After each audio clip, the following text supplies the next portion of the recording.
बिस्मिल्लाहिर्रहमानिर्रहीम, अस्सलाम वालेकुम। आज का हमारा जो टॉपिक है वो है रिप्रोडक्शन। सेकंड ईयर बायोलॉजी से न्यू चैप्टर हमारा स्टार्ट है रिप्रोडक्शन वाला।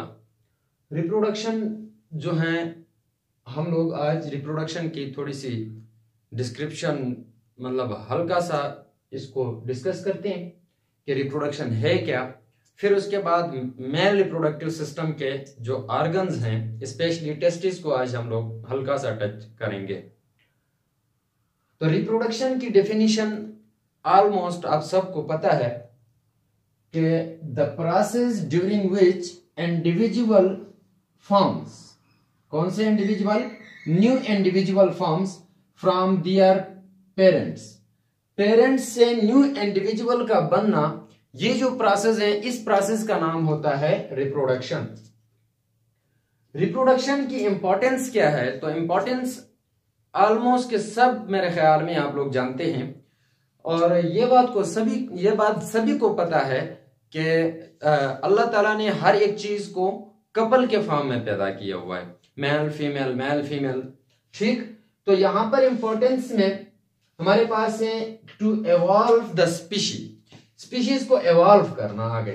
फिर maintain the species, maintenance of species का मतलब यह है कि स्पीशीज को बरकरार रखना। बहुत सारे ऐसी स्पीशीज आप लोगों के सामने हैं जो आहिस्ता आहिस्ता एक्सटिंक्ट होती जा रही हैं। तो रिप्रोडक्शन के प्रोसेस से नस्ल का बढ़ना ये शुरू हो जाता है। फिर टू प्रोड्यूस न्यू वेरिएशंस, यानी न्यू जनरेशन के ऑफस्प्रिंग जो बनते हैं उनके अंदर हमारे पास जो है वेरिएशन आती हैं। ठीक, और जो है न्यू जनरेशंस आगे बनते हैं, नस्ल जो है वो बढ़ता जाता है। तो ये इंपॉर्टेंस थी। फिर टाइप्स जो है कि एसेक्सुअल रिप्रोडक्शन और सेक्सुअल रिप्रोडक्शन, दो तरह की रिप्रोडक्शन है टाइप्स। सेक्सुअल रिप्रोडक्शन में हमारे पास इंडिविजुअल्स में दोनों जो है इन्वॉल्व होते हैं, मतलब दोनों पेरेंट्स इन्वॉल्व होते हैं, फीमेल एंड मेल। जबकि एसेक्सुअल रिप्रोडक्शन में only single parent involve, single parent से न्यू इंडिविजुअल बनेगा। इसमें लाजमी नहीं है कि male and female both involve हो। ठीक, तो इसमें सिर्फ सिंगल जो है वो इन्वॉल्व होते हैं, सिंगल फीमेल से आगे फिर न्यू ऑफस्प्रिंग बनना शुरू हो जाती है। नेक्स्ट पॉइंट है कि no gamete formation. No gamete formation means that कि एसेक्सुअल रिप्रोडक्शन में गैमीट रिक्वायर्ड नहीं होते, जबकि सेक्सुअल रिप्रोडक्शन में गैमीट रिक्वायर्ड होते हैं, गैमीट फॉर्मेशन टेक्स प्लेस। फिर asexual reproduction is occur through mitosis, while sexual reproduction is takes place by meiosis के थ्रू। मायोसिस और माइटोसिस के बारे में आप लोग फर्स्ट ईयर के लेक्चर्स में प्लेलिस्ट में जाके ये इन दोनों की डिटेल देख सकते हैं। फिर नेक्स्ट जो डिफरेंस है इनमें, genetic variation in asexual reproduction is no, means के नहीं होती, इनमें जेनेटिक वेरिएशन नहीं होती। जबकि हमारे पास एसेक्सुअल रिप्रोडक्शन में जेनेटिक वेरिएशन होती है, उनके जो ऑफस्प्रिंग है उनके अंदर वेरिएशन काज होगी। एसेक्सुअल रिप्रोडक्शन में बिल्कुल वेरिएशन नहीं होती, जबकि सेक्सुअल रिप्रोडक्शन में वेरिएशन होती है। कि इसका मतलब यह है कि उनके जो इंडिविजुअल हैं वो एक दूसरों से डिफरेंट दिखेंगे, पेरेंट्स से डिफरेंट दिखेंगे, जो कि मैंने यहां पर लिखी है। एसेक्सुअल रिप्रोडक्शन में ऑफस्प्रिंग्स आर जेनेटिकली आइडेंटिकल, हूबहू अपने पेरेंट्स की तरह होंगे, जबकि सेक्सुअल रिप्रोडक्शन में नॉट जेनेटिकली आइडेंटिकल, ऑफस्प्रिंग जो है वो अपने पेरेंट्स की तरह नहीं दिखते, बल्कि उनके अंदर वेरिएशन होती है। नेक्स्ट जो चीज है कि एसेक्सुअल रिप्रोडक्शन में chromosome number remain constant, while in sexual reproduction the chromosome remain same. Half होते हैं, इधर सेम नहीं होते, यहां पर हाफ। क्रोमोसोम जो है वो हाफ होते हैं सेक्सुअल रिप्रोडक्शन में। हाफ का मतलब ये है कि हाफ पेरेंट से आएंगे और हाफ मतलब हाफ मेल से आएंगे, हाफ फीमेल से आएंगे। तो पेरेंट से हाफ नंबर ऑफ क्रोमोसोम जो है वो फीमेल आगे न्यू जनरेशन में ट्रांसफर होंगे। क्लियर? अच्छा, यहां तक हमारे पास रिप्रोडक्शन की थोड़ी सी जो है हम लोगों ने डिस्क्रिप्शन से देख ली। अब आते हैं ह्यूमन रिप्रोडक्टिव सिस्टम में। तो ह्यूमन रिप्रोडक्टिव सिस्टम में हमारे पास मेल रिप्रोडक्टिव सिस्टम और फीमेल रिप्रोडक्टिव सिस्टम दोनों आते हैं। आज हम पढ़ेंगे मेल रिप्रोडक्टिव सिस्टम, फिर उसके बाद जो है हम लोग फीमेल रिप्रोडक्टिव सिस्टम के बारे में पढ़ना शुरू करेंगे। तो ह्यूमन रिप्रोडक्टिव सिस्टम में human are sexually reproducing organisms. हमें पता है कि ह्यूमन जो है वो सेक्सुअली रिप्रोड्यूस होते हैं, एक बात। और दूसरी बात, these are viviparous organism. These are viviparous organism means के जो हमारे पास ह्यूमन है वो वेविपेरस होते हैं। हमारे पास दो तरह की टर्म्स हैं, एक है वेविपेरस, एक है ओविपेरस। वेविपेरस ऑर्गेनिज्म वो ऑर्गेनिज्म होते हैं जो बच्चे देते हैं डायरेक्ट, जबकि ओविपेरस जो है वो ऐसे ऑर्गेनिज्म होते हैं जो अंडे देते हैं। तो वेविपेरस ऑर्गेनिजम्स, ह्यूमन जो है वो वेविपेरस है, मींस दैट के बच्चे दे रहा है। क्लियर। इवेंट्स ऑफ रिप्रोडक्शन में सबसे पहला जो इवेंट है वो हमारे पास है गैमेटोजेनेसिस। अब गैमेटोजेनेसिस में हमारे पास दो तरह के गैमेटोजेनेसिस, मींस दैट के female gametes and male gamete. एक हमारे पास है फीमेल गैमीट, जबकि दूसरा जो है वो हमारे पास है मेल गैमीट। तो फीमेल गैमीट का बनना, इस प्रोसेस को हम लोग नाम देते हैं oogenesis, जबकि मेल गैमीट का बनना उस प्रोसेस का नाम होता है स्पर्मेटोजेनेसिस। तो गैमेटोजेनेसिस में oogenesis एंड स्पर्मेटोजेनेसिस आएंगे।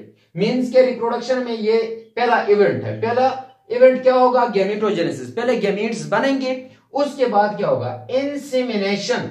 इंसेमिनेशन कहते हैं transfer of sperm to the egg. Egg को जो स्पर्म ट्रांसफर होता है उस प्रोसेस का नाम होता है इंसेमिनेशन होता है। फिर फर्टिलाइजेशन, जब एग को स्पर्म मिलेगा तो फर्टिलाइजेशन होगी, तो इस प्रोसेस का नाम क्या है? फर्टिलाइजेशन। फिर नेक्स्ट जो है हमारे पास इम्प्लांटेशन है। और ये फर्टिलाइजेशन के जो प्रोसेस में मैंने एक बात कही कि इंसेमिनेशन में कि ट्रांसफर ऑफ स्पर्म होगा टुवर्ड्स द एग। तो ये जो स्पर्म है फीमेल रिप्रोडक्टिव ट्रैक्स में मूव करते हुए एग तक जो पहुंचता है, इस प्रोसेस का नाम एक और होता है कंसेप्शन भी कहते हैं इसको। खैर मैं यहां पे गेस्टेशन में बता भी देता हूं। अच्छा, इंसेमिनेशन के बाद क्या होगी? फर्टिलाइजेशन। फर्टिलाइजेशन के बाद होगी इम्प्लांटेशन। जाइगोट बनेगा, उसकी इम्प्लांटेशन होगी। ठीक। इम्प्लांटेशन के बाद गेस्टेशन पीरियड जो है वो स्टार्ट होगा। गेस्टेशन पीरियड कहते हैं the period between conception and पर्चुरेशन। मैंने दो लफ्ज लिखे हैं, एक लिखा conception, conception and पर्चुरेशन। Conception and पर्चुरेशन, पर्चुरेशन मैंने यहां पर इवेंट में भी लिखा है। तो कंसेप्शन का मतलब है कि स्पर्म का ट्रेवल करना in the female reproductive tract and reach the egg, egg तक पहुंचता है। इस प्रोसेस का नाम होता है कंसेप्शन।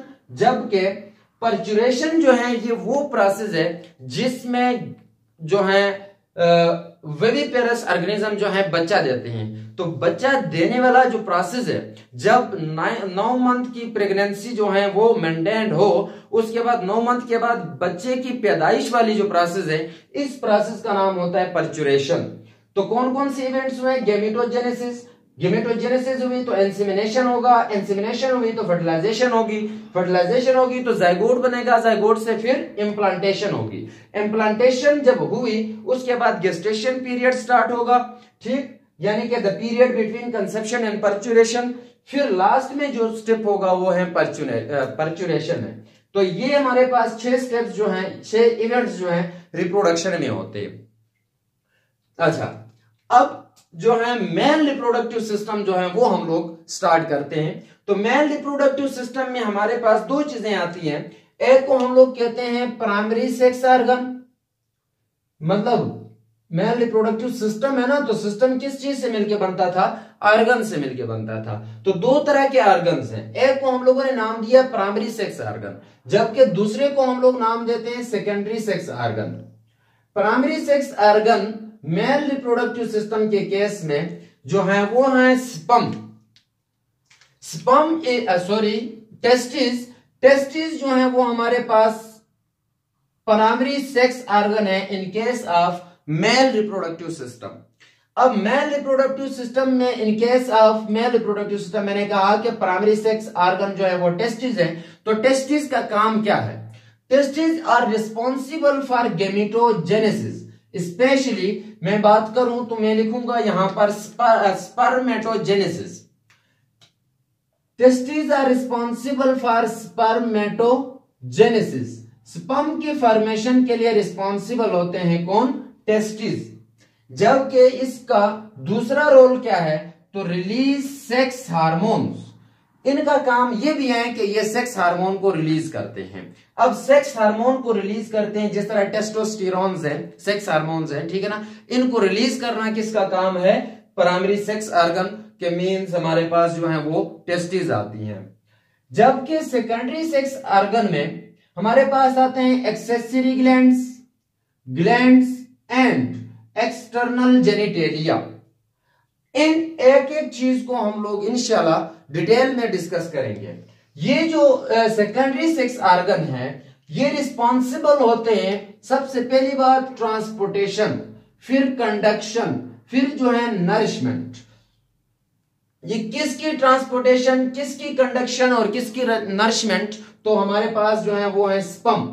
स्पर्मेटोजेनेसिस के प्रोसेस में मैंने बात की स्पर्म फॉर्मेशन होगी, तो इस स्पर्म की कंडक्शन, इस स्पर्म की ट्रांसपोर्टेशन और इस स्पर्म को नरिशमेंट प्रोवाइड करना, ये सेकेंडरी सेक्स ऑर्गन के काम होंगे।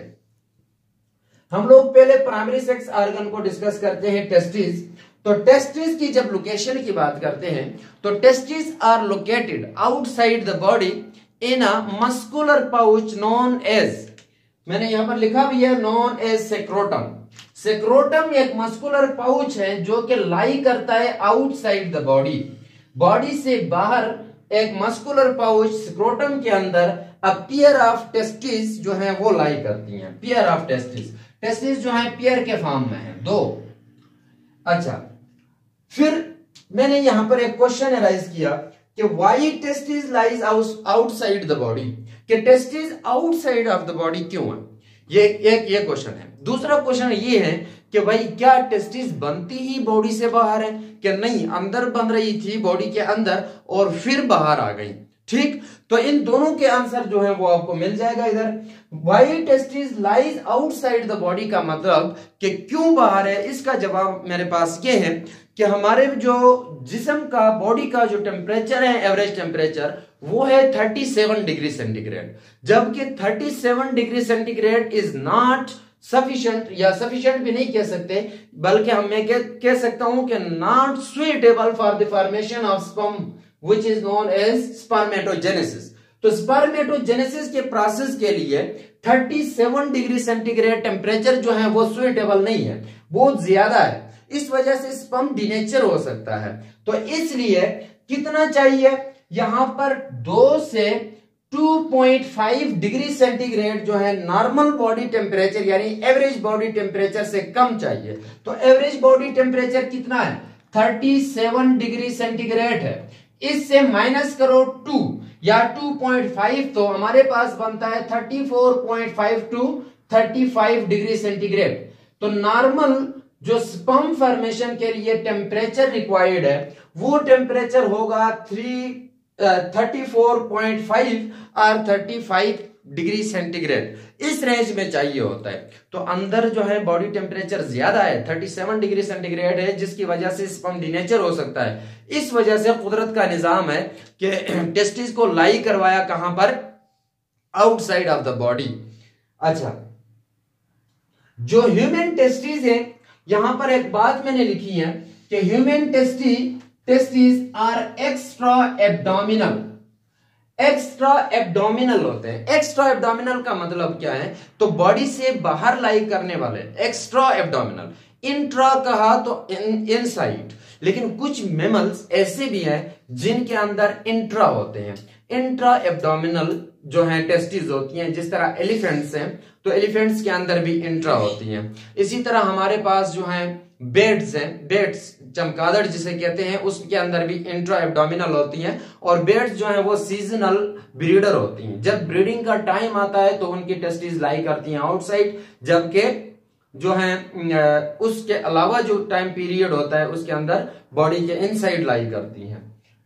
अच्छा जी, द डेवलपमेंट ऑफ टेस्टिस, मैंने अभी एक सवाल इसके साथ साथ और भी किया था कि क्या जो टेस्टिस हैं वो बॉडी से बाहर बनती हैं या बॉडी के अंदर बनती हैं फिर बाद में बाहर आती हैं। तो ये वाली बात ठीक है कि बनती किधर है, बॉडी के अंदर, लेकिन बाद में जो है ये डिसेंड करती हैं आउट साइड द बॉडी।